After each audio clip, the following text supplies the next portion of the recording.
What if I told you there was a time when one single prayer could do what no army could do? No weapons, no soldiers, no wars, just words, and those words could bring millions of people together all at once across the whole world. And the moment kings find out about this power, they got scared, very scared. This is not a lecture about religion, this is a story about power and how prayer became the most powerful tool in history. Most of us think prayer is private, just you and God, quiet, personal. And yes, that is true. But for over 1000 years, prayer was also something very public, and anything public can become political. Here is the part most history books don't tell you. In the Muslim world, every Friday, millions of people went to the mosque, and during that prayer, one name was spoken out loud, the name of the ruler. That's it, just a name. But that name meant everything. If your name was said in the Friday prayer across thousands of mosques from Spain all the way to Central Asia, it meant you are the leader, the people accept you have power.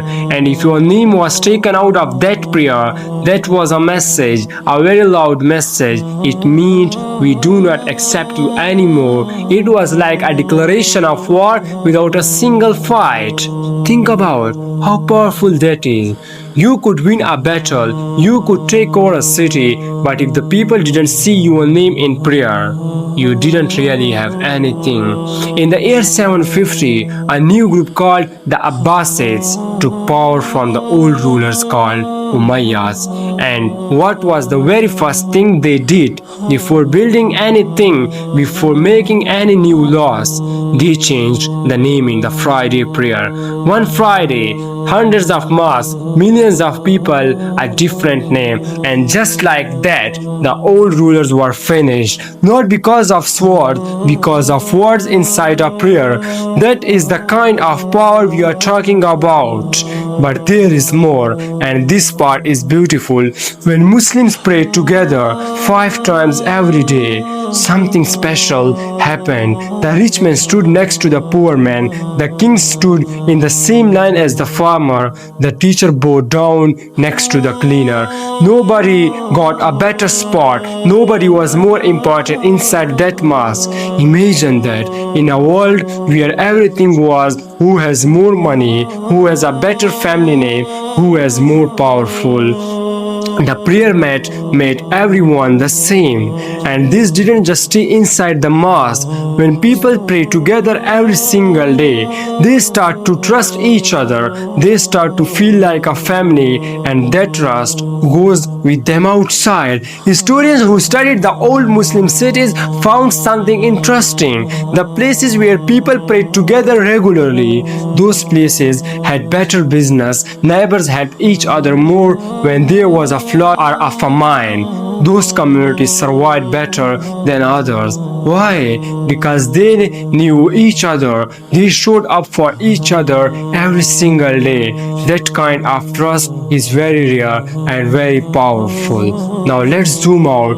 Let's look at the big picture. Between the years 700 and 1200, the Muslim world was one of the greatest civilizations on the earth. It went from Spain in the west all the way to Indonesia in the east.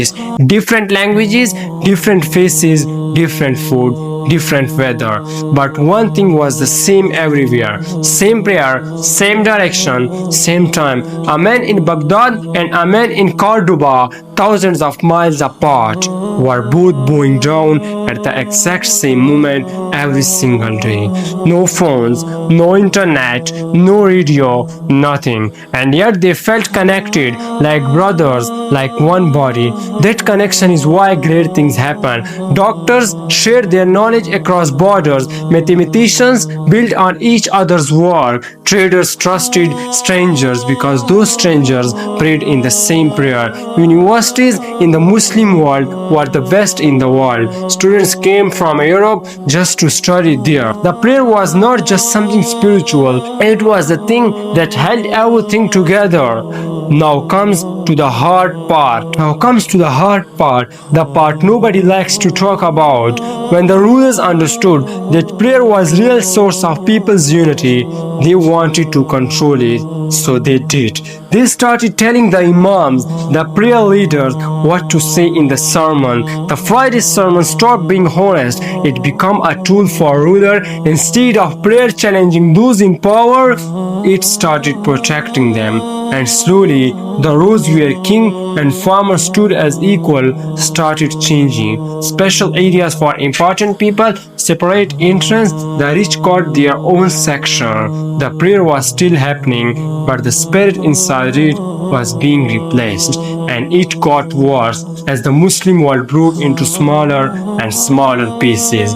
Prayer becomes something to fight about. Which way do you pray? Whose name do you say? What word do you use? Something that once brought people together started dividing them. The people kept praying, but the power that prayer used to hold was slowly gone. So here is the question, and I want you to really sit with this.